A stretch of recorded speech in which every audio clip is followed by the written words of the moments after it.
It was previously a question of finding out whether or not life had to have a meaning to be lived. It now becomes clear, on the contrary, that it will be lived all the better if it has no meaning.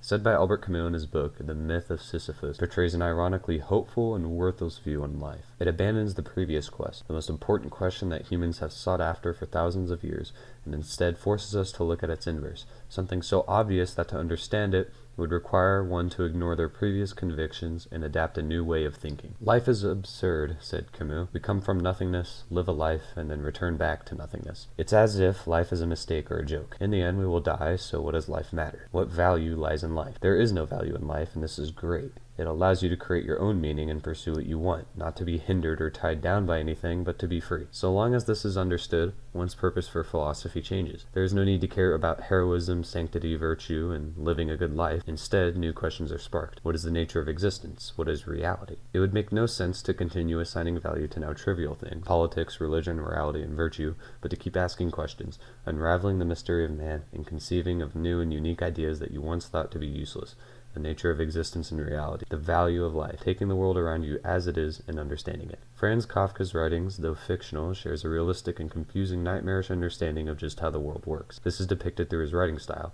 His unique and organized system of writing is its own framework. Kafkaesque is used to describe bizarre and impersonal administrative situations where the individual feels powerless to understand or control what is happening. Imagine that one day you were arrested for a crime that you didn't commit. You were not told why you were being arrested, and you have no choice but to accept this fact. You have broken a law, but were not told which one and what you did. The trial, although unfinished and with an imprecise meaning, portrays the invariable difference of the world. Kafka's writings are projected through his own life, in law dealing with tedious and meaningless legal processes. I think this is a good way to describe the world, a series of useless, tedious, and meaningless legal processes. Fill out this form, get permission to do this. Nope, you can't do that because the law says so. Believe this and don't ask why, and if you do, we'll ostracize you. Every time I hear a political speech or I read those of our leaders, I am horrified at having, for years, heard nothing which sounded human. It is always the same words telling the same lies, and the fact that men accept this, that the people's anger has not destroyed these hollow clowns, strikes me as proof that men attribute no importance to the way they are governed.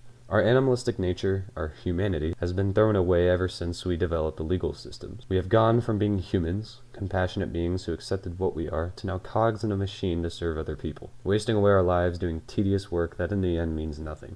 Maybe I'm just wrong, and making this was a mistake and a waste of time, but who cares? So, to not totally waste your time, I'll give you a piece of advice from Kafka and Camus. But at the same time, he did not forget to remind himself occasionally that thinking things over calmly, indeed, as calmly as possible, was much better than jumping to desperate decisions.